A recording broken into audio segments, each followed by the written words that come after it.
September we met, I could tell by your smile. You hadn't been with a good girl like me in a while. Hi friends, welcome to Sheila's 5 Stars Kitchen. இன்னைக்கு நம்ம கிச்சன்ல என்ன பார்க்க போறோம்னா Deepavali sweet மைதா பர்ஃபி பார்க்க போறோம். மைதா sweet barfi எப்படி பண்ணலாம் அப்படிங்கறத நம்ம பார்க்கலாம். அதுக்கு முன்னாடி நம்ம சேனலை சப்ஸ்கிரைப் பண்ணி வச்சுக்கோங்க. கூடவே இருக்கிற பெல் ஐகானையும் பிரஸ் பண்ணி வச்சுக்கோங்க. Thank you friends. இப்போ மைதா பர்ஃபி பண்றதுக்கு 2 கப் மைதா எடுத்துர்க்கேன். 2 கப்னா ஒரு 1/4 கிலோ அளவு இருக்கும். 1 கப் மைதாவுக்கு 2 கப் சர்க்கரை எடுக்கணும். இப்போ 2 கப் எடுத்துக்கிறதால நான் 4 கப் ஜீனி பொடி பண்ணி எடுத்து வச்சிருக்கேன். மிக்சியில் போட்டு நல்லா பொடி பண்ணி எடுத்து வச்சிருக்கேன். அது மாதிரி எடுத்துக்கணும். நீங்கள் கம்மியாக 1 கப் எடுத்தீங்கன்னா 2 கப் எடுத்துக்கோங்க, சரியாக இருக்கும். இது வந்து ஒரு 100 கிராம் முந்திரி பருப்பு கொரகொரப்பாக நுணுக்கி வச்சிருக்கேன். ரொம்ப நைஸாக நுணுக்கலை, ரொம்ப பெருசாகவும் உடச்சி வைக்கல. உடச்சி வைக்கும்போது நம்ம கேக் கட் பண்ணும்போது அது வந்து கட் ஆகாது, உடஞ்சி போயிடும். அதனால் மிக்சியில் வந்து கரகரப்பாக நுணுக்கி வச்சுருக்கேன்.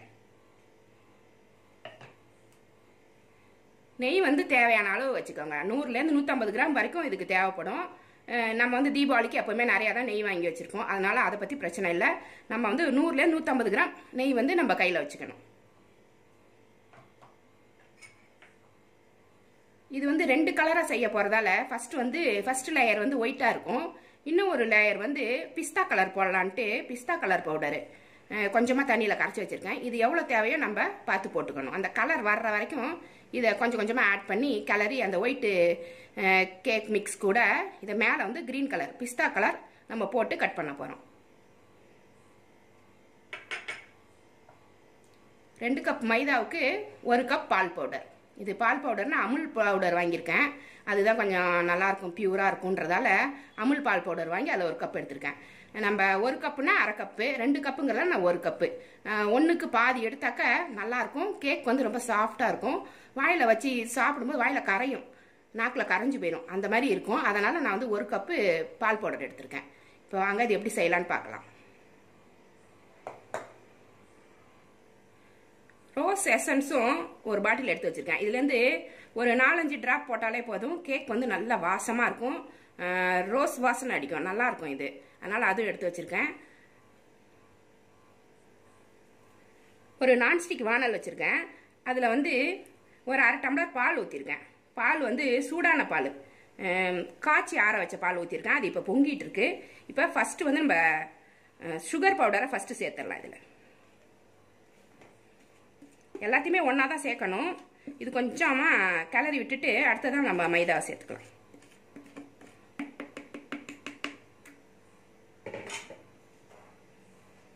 மீடியமில் வச்சே செஞ்சுக்கோங்க, அப்போ தான் கட்டி தட்டாமல் இருக்கும். நம்ம கட்டி இல்லாமல் கிளற வரைக்கும் கொஞ்சம் சிம்மில் வச்சே கிளறிட்டு அப்புறமா கொஞ்சமாக ஹை ஃப்ளேமில் வச்சுக்கலாம்.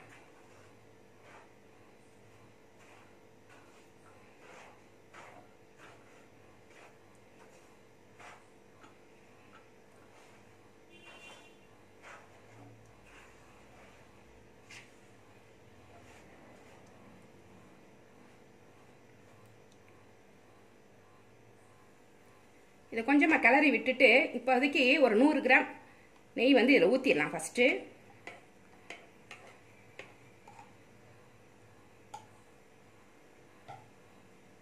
கொஞ்சம் மீடியத்தில் வச்சுட்டு இதை நல்லா கிளறி விடணும். நெய் சேர்த்த உடனே தான் இந்த ஜீனி வந்து நல்லா கரையும். பாலும் சேர்த்துருக்கோம்.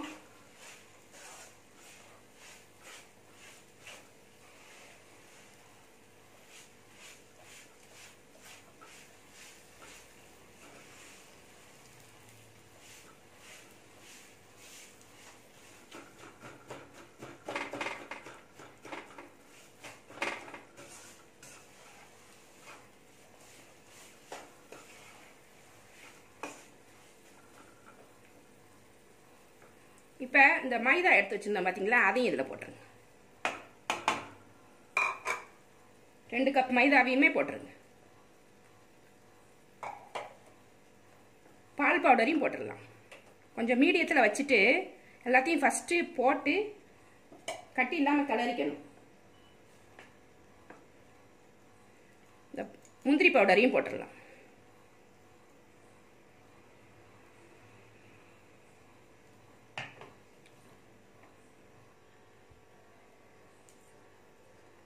இதில் கொஞ்சம் கொஞ்சமாக சூடான பால் கொஞ்சமாக சேர்த்துக்கோங்க. பால் கொஞ்சம் ஒரு 1/4 லிட்டர் காய்ச்சி எடுத்து வச்சுக்கோங்க. ஆரம்பத்தில் கொஞ்சம், நடுவில் இது மெல்ட் ஆகிறதுக்காக கொஞ்சம் சேர்த்துக்கோங்க. அப்போ தான் இந்த கலவையெல்லாம் கலக்கும்.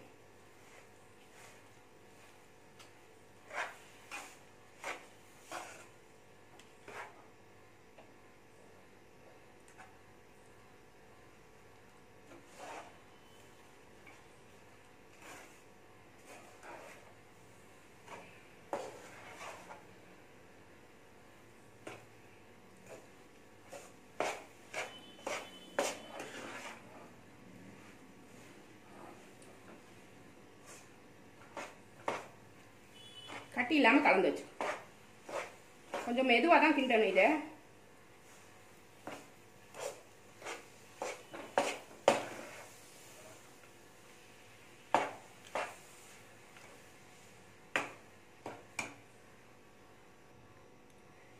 இது மாதிரி கட்டி இல்லாமல் கிளறிக்கோங்க. நடுவில் கொஞ்சம் நெய் போட்டுக்கலாம். அப்போ தான் அந்த பர்ஃபி வந்து நல்லா சாஃப்டாக வரும். நல்லா போட்டு இதையும் நல்லா கிளறி விட்டுக்கோங்க. இந்த பக்குவமாக வரணும். இப்போ நான் நிறைய குவான்டிட்டி போடுறதால நிறைய இருக்குது. நீங்கள் செய்கிறவங்க 1 கப் கூட போட்டுக்கலாம். உங்களுக்கு ஈஸியாக இருக்கும். எங்கள் வீட்டுக்கு நிறைய தேவைப்படும் எல்லாத்துக்கும் கொடுக்கறதுக்கு. அதனால் நான் நிறைய செஞ்சிட்ருக்கேன்.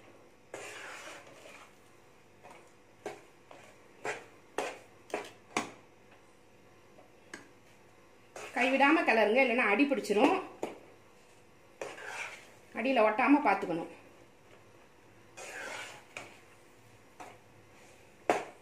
நல்லா இது ஒட்டாமல் சுருண்டு வர்றப்ப எடுத்து நெய் தடவின தட்டில் ஒரு ட்ரேல போட்டுக்கணும். அது வரைக்கும் இதை கிண்டணும். அப்போ தான் மாவு வேகும்.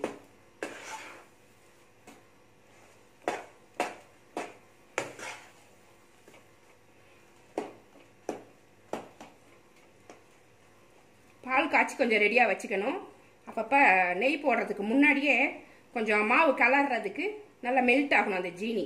அதுக்காக நம்ம அப்பப்போ கொஞ்சம் பால் சேர்த்து அது ஒரு ஈரப்பதம் நல்லா வந்ததுக்கப்புறம், நல்லா க்ரீம் மாதிரி வந்ததுக்கப்புறமா இப்படி கிண்டும் போது நீங்கள் நெய் ஊற்றுனீங்கன்னாக்கா உங்களுக்கு சரியாக வந்துடும்.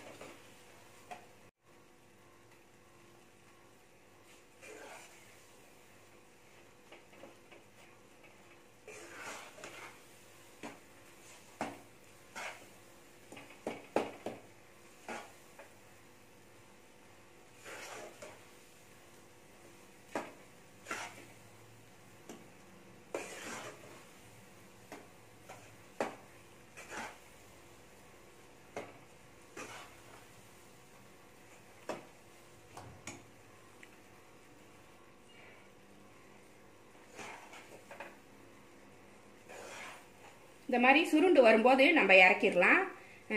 இது வந்து நம்ம கையில் வந்து நெய்யும் பாலும் எப்பவுமே இருக்கணும். பாலும் கொஞ்சம் ஊற்றிக்கலாம், நெய்யும் அப்பப்போ ஊற்றிக்கலாம். அப்போ கிளறும் போது உங்களுக்கு சரியான பக்குவம் வர்றதுக்கு ஈஸியாக இருக்கும். தண்ணி சேர்க்க வேண்டாம். காய்ச்சின பால் வந்து கொஞ்சம் வச்சுக்கோங்க. அதை ஊற்றி கொஞ்சம் மெல்ட் ஆனதுக்கு அப்புறம் தான் நீங்கள் வந்து கொஞ்சம் கொஞ்சமாக நெய் ஊற்றி கிளறி இந்த பக்குவமாக நல்லா மைசூர் பாக்கெலாம் கிண்டுவோம் பார்த்தீங்களா, அந்த பக்குவத்துக்கு இதை கொண்டு வந்துடணும். இப்போ இதை ஒரு ட்ரேயில் நம்ம கொட்டிடுவோம். இப்போ ஸ்டவ்லேருந்து ஆஃப் பண்ணி எடுத்து வச்சுட்டேன். இந்த சமயத்தில் ரோஸ் எசன்ஸு 1/2 மூடி ஊற்றுறேன். பத்தலைன்னா கூட கொஞ்சம் ஊற்றிக்கோங்க. உங்களுக்கு வாசனை எவ்வளோ தேவையோ ஊற்றிக்கலாம். அதிகமாக ஊற்றுனாக்கா நல்லா இருக்காது. 1/4 மூடியிலேருந்து 1/2 மூடி வரைக்கும் ஊற்றுனீங்கன்னா சரியாக வந்துடும். இது எல்லாத்தையுமே மொத்த மாவுக்குமே எல்லா மாவுக்குமே சேர்த்து இந்த சிரப்பை ஊற்றி கிண்டிக்கலாம்.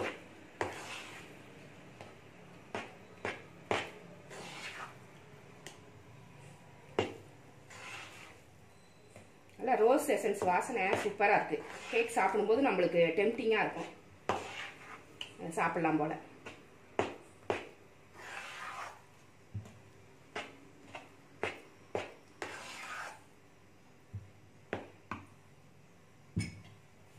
ஒரு ட்ரேல நெய் தடவி எடுத்து வச்சிருக்கேன். இதில் ஒரு லேயர் போட்டுக்கலாம்.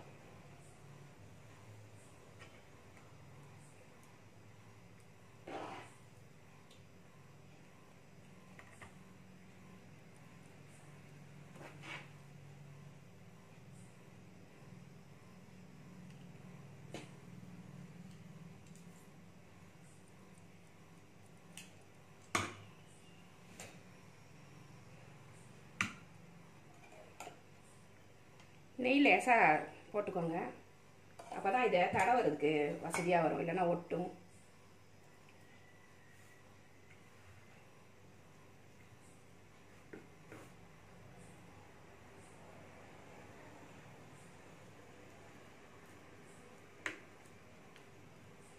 நல்லா சமமாக பரப்பி விட்டுக்கோங்க. இது வந்து பெரிய கேக்காக இருந்தால் நல்லா இருக்காது, கொஞ்சம் மெலிசு கேக்காக இருந்தால் தான் நல்லாயிருக்கும். அதனால் இது போதும். இதுக்கு இதை பரப்பி விட்டுட்டு அடுத்த கலர் போடுறதுக்கு நம்ம ரெடி பண்ணிக்கலாம். இது ஃபுல்லாக வராமல் அரை ட்ரே வந்தால் போதும். 2 கலரும் சேர்த்தே அரை ட்ரே வந்தால் தான் பெரிய கேக்காக இல்லாமல் சின்ன சின்ன லேயராக வரும்.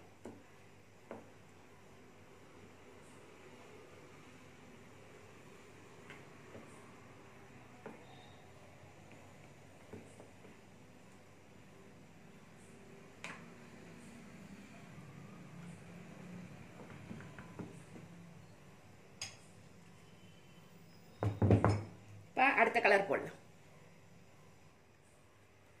இருந்த மாவில் 2 ட்ரேயில் ஃபில் பண்ணியிருக்கேன், பாதி எடுத்து வச்சுருக்கேன்.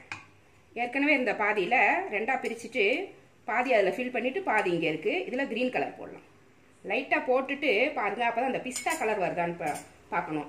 அந்த அளவுக்கு நம்ம கலர் போட்டால் போதும். அதுக்கு மேலே போட்டால் நல்லா இருக்காது. பிஸ்தா கலர் வந்து அழகாக இருக்கும். இதை நல்லா அந்த க்ரீன் கலர் வர்ற வரைக்கும் நல்லா மசிச்சு விடுங்க.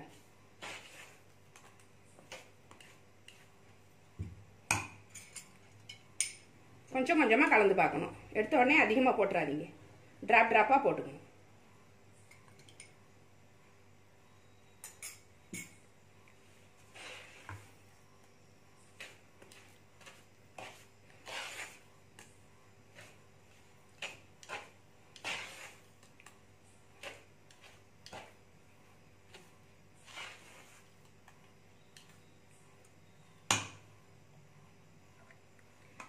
க்ரீன் கலரும் கலந்தாச்சு. இந்த கலர் வர்ற வரைக்கும் நம்ம கலந்து எடுத்துக்கலாம். இதுதான் கரெக்டாக இருக்கும். நல்லா இருக்கு பாருங்கள் பிஸ்தா கலர். இப்போ இந்த ட்ரே எடுத்து வச்சு இதில் போட்டுருங்க.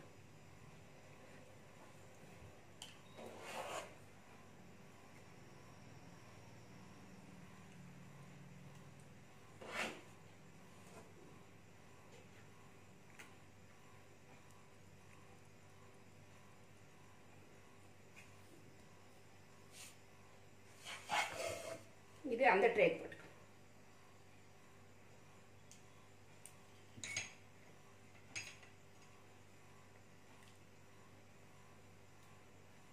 அப்படியே அழகாக பாதி பாதியாக பிரிச்சுக்கோங்க. அவ்வளோதான். இப்போ நம்மளுக்கு ஈவனாக இருக்கும் எல்லா கேக்கும்.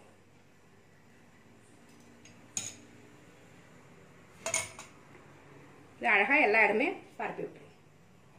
நெய் போட்டு மெல்ட் பண்ணிக்க.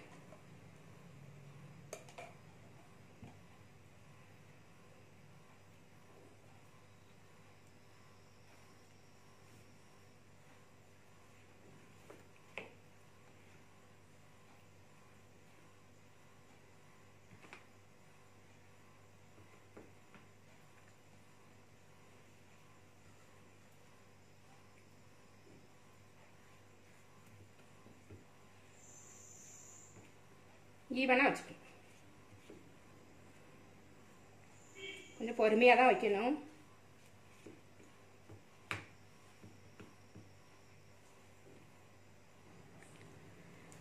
ரெண்டு ட்ரேலுமே ஈவனாக நான் வந்து சமப்படுத்தி வச்சுட்டேன். ஃபஸ்ட்டு ஒயிட்டு போட்டு வச்சுட்டேன் ஒரு லேயரு, அது மாதிரி க்ரீனும் போட்டு வச்சுட்டேன். டேஸ்ட்டும் பார்த்துட்டேன், செம்ம டேஸ்ட்டாக இருக்குது. கடையில் செய்கிற மாதிரியே இருக்குது. உங்களுக்கு நான் ஒரே ரிக்வஸ்ட்டு, கொஞ்சம் பால் காய்ச்சி கையில் வச்சுக்கோங்க. நெய் வந்து கொஞ்சம் கூடுதலாக வச்சுக்கோங்க. நெய் வந்து எப்பயுமே இருக்கணும் கேக்குக்கு. கொஞ்சம் இலகுறப்ப கொஞ்சம் கெட்டியாக இருக்கிறப்ப கொஞ்சம் போடலாம். அது மாதிரி இங்கே செட் பண்ணுறப்ப கொஞ்சம் நெய் தேவைப்படுது. அங்கே கிண்டுறப்பையும் கொஞ்சம் நெய் போட்டோம். அதனால் நெய் வந்து ஒரு கால் கிலோ வச்சுக்கிட்டா தான் உங்களுக்கு நல்லாயிருக்கும். கொஞ்சமாக செஞ்சிங்கனாலுமே 1/4 லிட்டர் நெய் வச்சுக்குங்க கையில். அப்போ தான் அந்த டேஸ்ட் வரும். மில்க் ஸ்வீட்டு சூப்பராக இருக்குது. மைதா பர்ஃபி இல்லைனா மில்க் ஸ்வீட்டுன்னு சொல்லலாம். ஏன்னா மில்க் பவுடரும் நம்ம போட்டிருக்கோம். அதனால் ரொம்ப சாஃப்டாக இருக்குது, நல்லாயிருக்கு. இது ஆறினோடனே நம்ம கட் பண்ணிக்கலாம். இது மாதிரி கேக் வந்து கொஞ்சம் கேக்கு மிக்ஸ் வந்து கொஞ்சம் ஆறுனதுக்கப்புறம் மிதமான சூடு இருக்கும்போது இந்த மாதிரி கட் பண்ணிக்கோங்க. ரொம்ப ஆறிடுச்சுன்னா கட் பண்ண வராது, கேக் வந்து உடையும். கொஞ்சம் சூடு இருக்கும்போதே கட் பண்ணிவிட்டு இதை வந்து நம்ம இதில் செஞ்சிடலாம். இது ஆறிடுச்சு. இதை ஒரு தட்டில் வந்து மாற்றிடும்.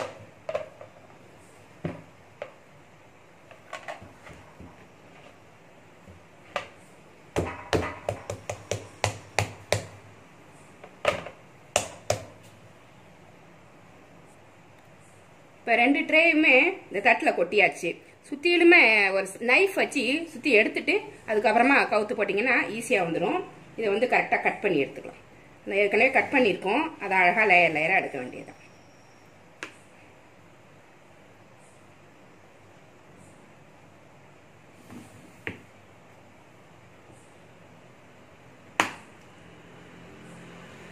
பாருங்க, இது மாதிரி வரும் கேக். 2 கலரில் சூப்பராக வரும். இது மாதிரி வரும்.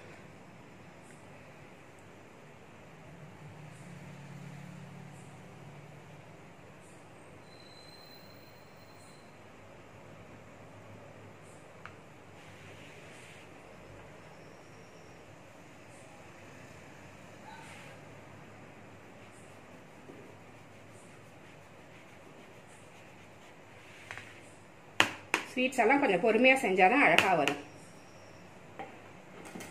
கொஞ்சம் செய்யும் போதே சரி வரல அப்படின்ட்டு போகக்கூடாது. அதுக்கு என்னென்ன பண்ணணும் அப்படின்றத பார்த்து அழகாக செஞ்சிடணும். இந்த மாதிரி வந்துடும். உங்களுக்கு எவ்வளோ சைஸ் தேவையோ அந்த மாதிரி எடுத்துக்கோங்க.